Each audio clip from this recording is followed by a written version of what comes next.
Hey there gang, Kawaii50 here, and I would like to welcome you to my first Pokemon Nuzlocke. Now, what's a Nuzlocke and what are the rules? We're going to go ahead and get right into it.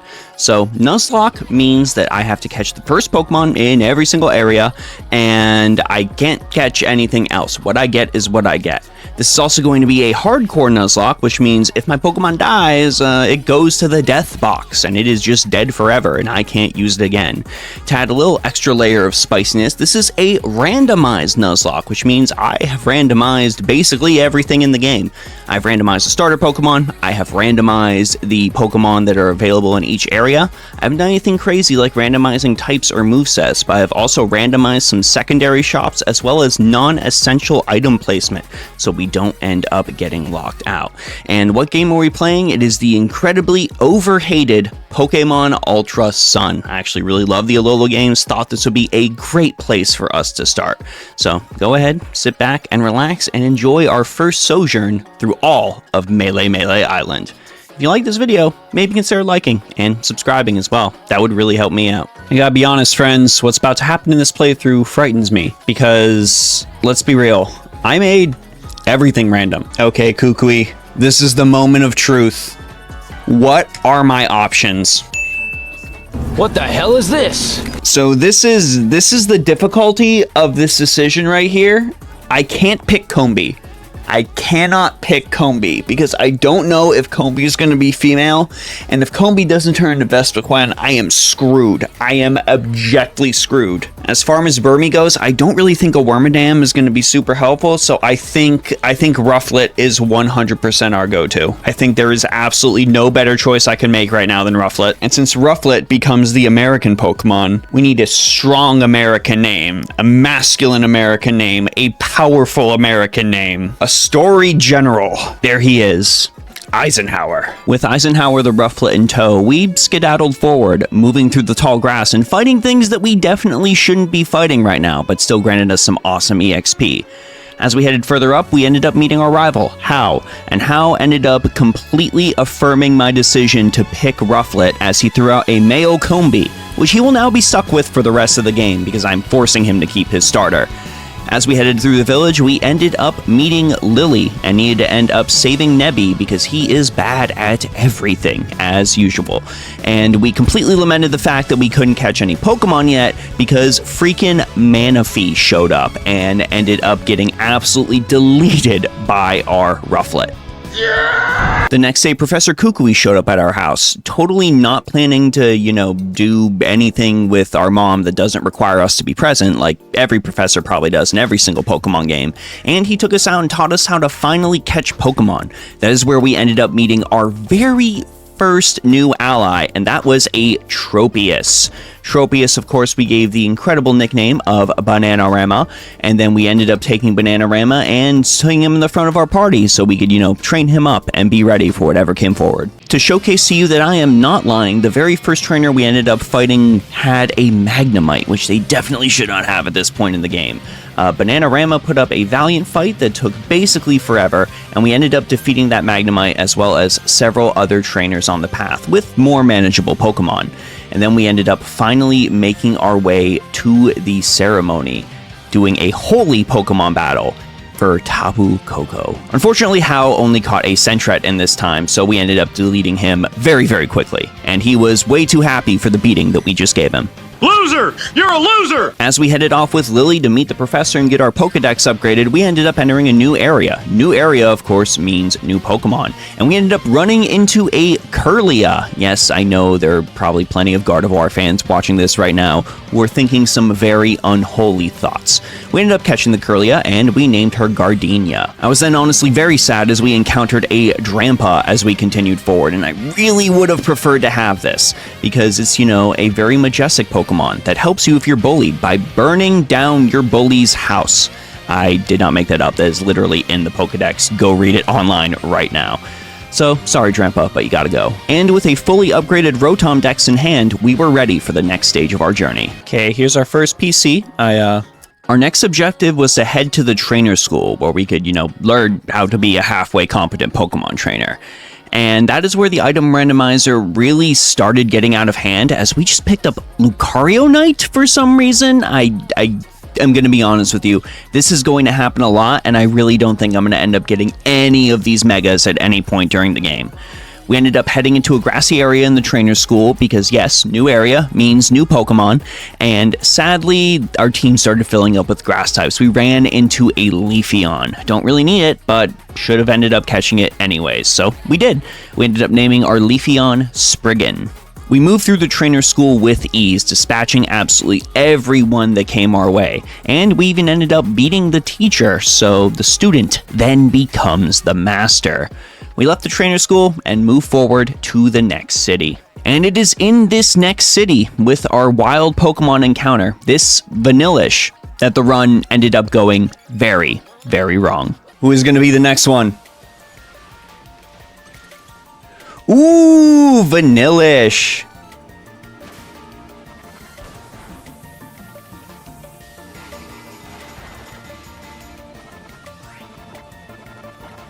Alright, summon another one.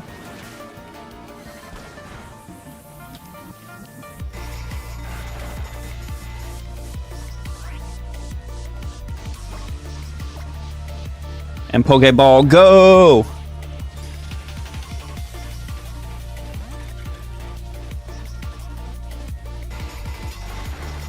Gardenia, no!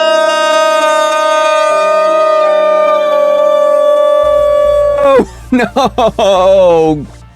Gosh. That's not ideal. Oh, no! Oh, we gotta catch this stupid ice cream cone.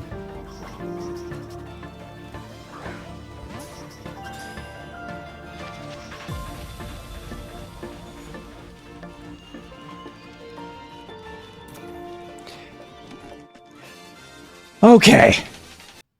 Yeah, so we ended up catching her because of sunk cost fallacy, and I named her Dairy Queen to represent the crushing disappointment I feel when I turn my Blizzard upside down and it just completely explodes all over my pants. The terribleness didn't stop there, however, as President Dwight D. Eisenhower was executed by the pack of feral hogs roaming America, so now we ended up a net loss of 2 Pokemon with only this ice cream cone to show for our efforts. Overall, things were going very bad, and not even Dairy Queen slowly defeating the stolen starter that this Team Skull Grunt somehow got a hold of was going to be able to make me feel better.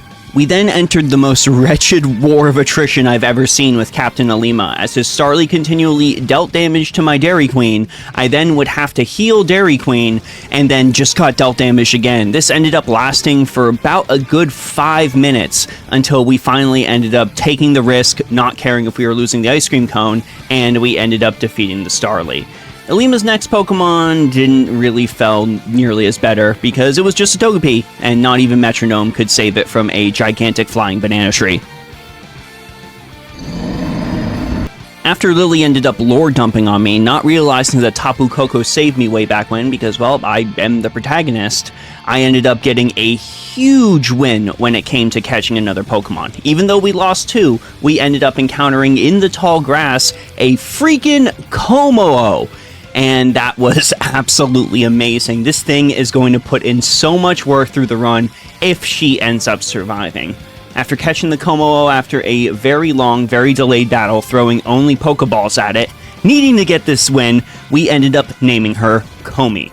Nice and quiet, but overall a very, very S-tier character. Kommo-o shares that with Komi. It seemed like we were finally being on the up and up, as Komi was able to communicate with the trainers on the battlefield by using her fists. But before we could head to the next trial, there was something we needed to do. We needed to take a much needed detour into the nearby graveyard, because graveyard is new area, and new area means maybe we will finally reach 6 Pokemon on our team. We ended up running into a Pokemon that you are going to see put in a lot of work throughout the duration of this run. This brilliant and wonderful Snover, who came with snow warning. Gonna be insanely helpful. We ended up catching the Snover, and we ended up giving him a very important name, since of course we lost Eisenhower and still needed an American president on our team. Here enters Barack Obama Snow, who I'm sure once he evolves will end up giving us some very, very incredible performance. But even as a Snover, Obama Snow is not to be trifled with, because on top of everything, he came with a never melt ice for some reason. Okay, cool, I'll take this W. I will say we did end up having a close call with Barack Obama Snow against a wild Excelgor, but I mean, just check out this moment that cements him as a beloved member of our team.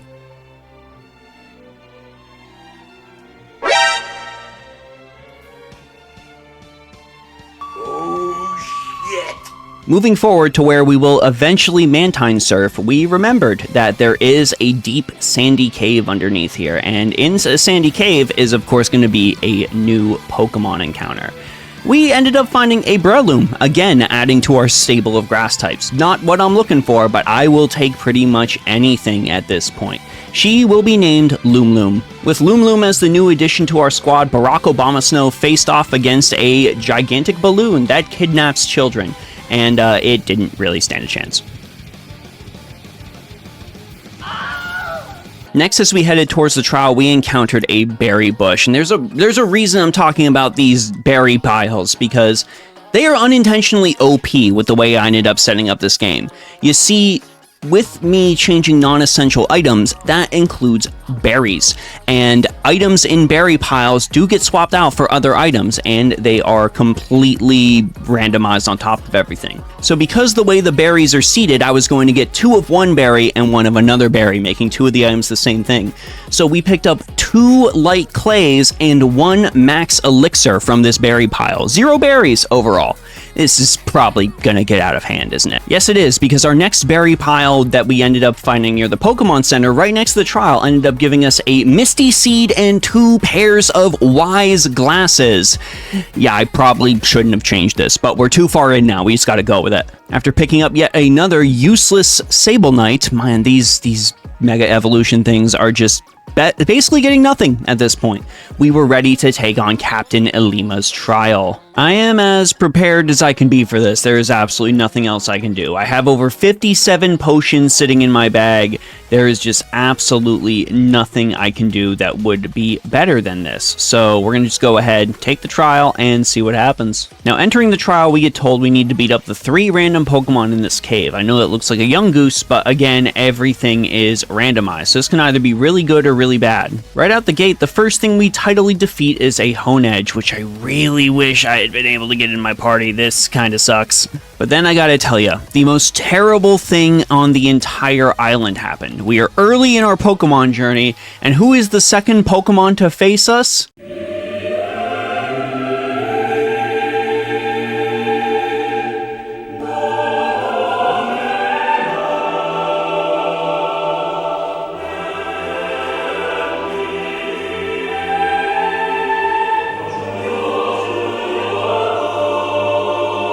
God. Yes, we ran into a wild Arceus thanks to the randomizer.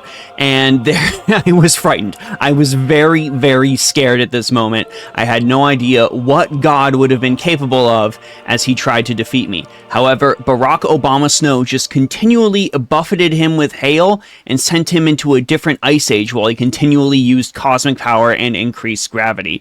So even though it got a little dicey near the end, Barack Obama Snow, thanks to a well-timed Razor Leaf, was able to defeat God. So now we can add to Barack Obama Snow's resume, Carrier of Nevermelt Ice and Slayer of God. I think this is a good omen for our entire run. The next Pokemon is kind of a bastard, running away to and fro, but Team Skull is willing to offer me their help after I beat them in a Pokemon battle. Luckily, they threw out a Pidgeotto, and well, even though Barack Obama Snow is a grass type, he has Icy Wind now, so that Pidgeotto is just basically dead. There is absolutely nothing it can do.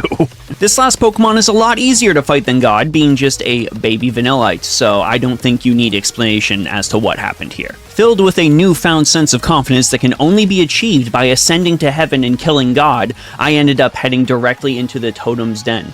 Unfortunately, beating Arceus was not like the ending of Xenogears where the game just ends after you kill God. No, I had to fight a Totem Pokemon. It looks like a Gumshoes, but luckily for us, it was actually a Totem Swoobat. Yes, I completely randomized all of the Totem Pokemon too. And even though it was just completely and utterly aura farming here, we defeated it in just one turn. I mean, let's be honest. Swoobat's going to be weak against Ice. Ice type in the early game, crazy OP it seems still, even when the game is randomized. Didn't even have a chance to call in an ally Pokemon. Getting our first Z Crystal, we now have the ability to make normal type moves do a little bit of extra damage, something that's actually going to be very helpful in just a moment here. Getting some great balls from Alima, we finally meet these people I've been completely ignoring in the editing for this video, but have been following us around the entire game. This is Zossie and Dulce, and they're gonna become, well, pretty important as the game continues to go on, but for now, they're just some weirdo cosplayers. Our random Pokemon encounter is actually gonna be our first water type and first ghost type. We find a female Frillish chilling in the cave. This is actually going to be incredibly useful. I needed some type of coverage that didn't have any sort of grass in it, so even though I normally wouldn't be super excited to see the female Frillish, I prefer the male one with his big old curly mustache, this is going to be great. So of course, we caught her immediately, and we are going to give her a fancy, beautiful name. But first, let's read Frillish's Pokedex entry, because I should have been doing this entire time. It wraps its veil-like arms and legs around prey swimming by and drags them down into the depths of the ocean. Completely horrifying, as a ghost Pokemon should be.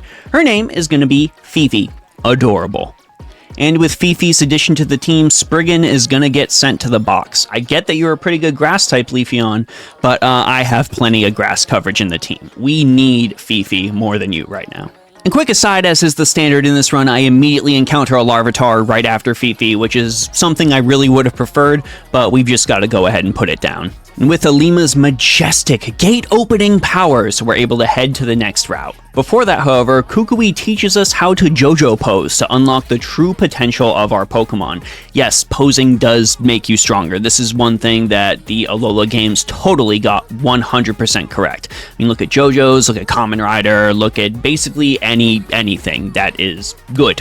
After discovering some Charizardite Y in a pile of berries, God, I hate this, we head to the next area and found a flying Pokemon. Upon encountering the flying Pokemon, what swoops down from the sky other than the mighty Donphan? This is actually a huge get, because Donphan knows rollout, and if you were traumatized by Whitney's Miltank as a child, you know exactly how deeply I am going to exploit Donphan's propensity to use rollout.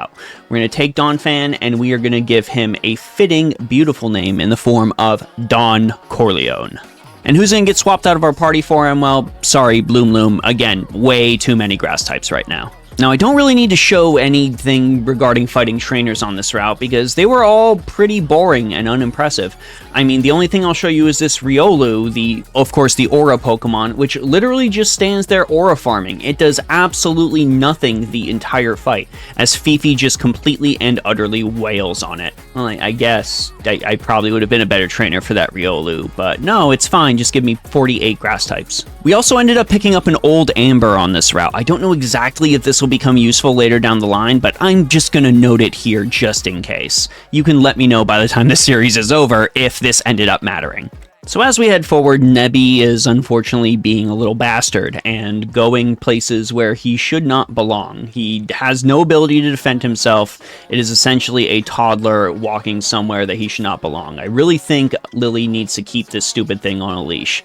But we end up going into the grass, and we end up finding something glorious. It is an Aurorus. We were already talking about how crazy ice Pokemon can be this run, and yeah, Aurorus is going to be absolutely absurd. Any sort of fossil Pokemon is just crazy good, so I am very, very excited that this is the one thing we ran in this field and were able to get. It was a pretty hard-fought catch, but after, poisoning it and just doing everything we can to status inflict it, our Great Ball managed to snag it. And of course, reading the Pokedex entry, an Aurorus was found frozen solid within a glacier, just as it appeared long ago, which became quite a big event in the news. Not as horrifying as Fifi's, but I'll take it. We will name this Aurorus Auron, one of the coolest Final Fantasy characters to ever exist. And who did we ditch for our Aurorus, the super cool rock ice type? Well, obviously Dairy Queen. You led to a Pokemon I really wanted to use dying. Go get banished to the box unless I need you as a sacrificial lamb. Shut the fuck up! Know your fucking place, trash! Also, to yet again notate another Pokemon I found in this area that I really would have preferred to have, I found a Kangaskhan, which I unfortunately had to delete for the experience. I may have made its child an orphan, but at least Auron leveled up to level 14, right? Right? Oh, also, we found a Macho Brace in this cave, which we immediately threw on our Donphan. We don't need no freaking speed. We're just gonna roll out until everything dies. Remember how I was talking about Dulce? Well, Dulce is gonna end up fighting us. And I'm pretty sure there's supposed to be an Ultra Beast here based on the Beast Ball, but he ended up throwing out a Girafarig, which wasn't really a big deal. Rubbing salt in the wound regarding that Kangaskhan, we find a piece of Kangaskhanite. That would have been amazing if we were able to use it. We also find another Pokemon in this cave since it's a new area, and oh my god. I know what you're thinking. It's a Lopunny. I know what you're all thinking out there. I can hear your thoughts, but don't worry. It is oh god, it's a male Lopunny. Oh god, I know what you're thinking. I know what you're all thinking. We have discovered a twink hiding out in this cave. We are, of course, going to capture this twink, and it is going to have to be a mainstay of our team. Because how do you find a male Lopunny and not make it a mainstay of your team?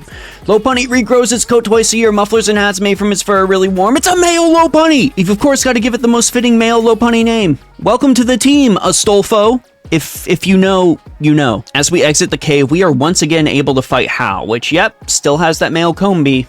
Not good. Not good, Hao. You really picked something terrible. We gave our Lopunny the Normalium Z, so we can now use the super ridiculous Z-posed breaknet blitz tackle. And this thing, well, Combee, you had a good run, but that's not nearly going to be enough to stop us. Hao's Pokemon will continue to be not great. He ends up throwing a Whismur at us, which, well, you know, Donphan rollout strategy took care of that very, very quickly.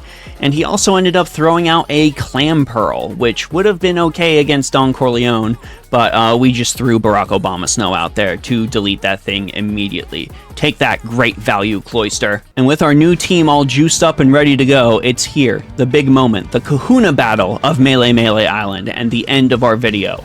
I have been ruthlessly preparing. I've been purchasing potions. My team is trained up to the gills. I've been using TMs to grant them some incredible moves, and it is all going to culminate here in our battle against Island Kakuna Hala. And he is probably going to throw out something absolutely ridiculous, something that is going to shake the foundations of my team, and oh, it's a Doduo.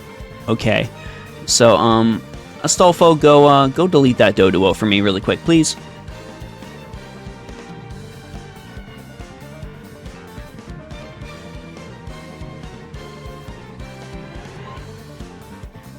You cut it a little close there, Astolfo. I can't believe I had to heal you. That was not your brightest performance. I'm sure it'll get stronger in time, though, when you get something better than Pound. We send out Comey to take care of the rest of the battle against Hala, and look at that! The man throws out a shiny Sentret.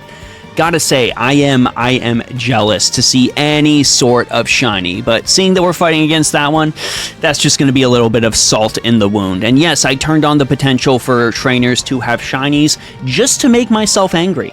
The Sentret unfortunately was nothing due to the fact that we had a stat boosting move, something that 6-year-old me would never have put on a Pokemon, and Kommo-o just completely destroys it with a basic tackle. Hala's final Pokemon is Cyndaquil, which would have been very, very difficult if we hadn't ended up catching Fifi in that cave.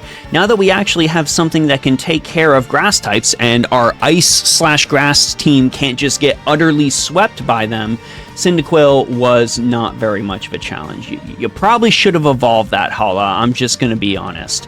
We ended up defeating Hala and completing our grand trial, snagging our fighting Z-move stone on top of that. Truly, truly magnificent. in my very first Nuzlocke, the very first time I am trying any sort of thing like this, we were able to defeat the Kahuna, take minimal losses throughout here, all while everything was entirely randomized. I feel like this is going to be a big win in our book, and I am very, very excited to see where the rest of this Nuzlocke goes. So, I hope you enjoyed this video. Like, comment, subscribe, share, all of those fun things would really help me out, and I will see you in the next video as we tackle the next island.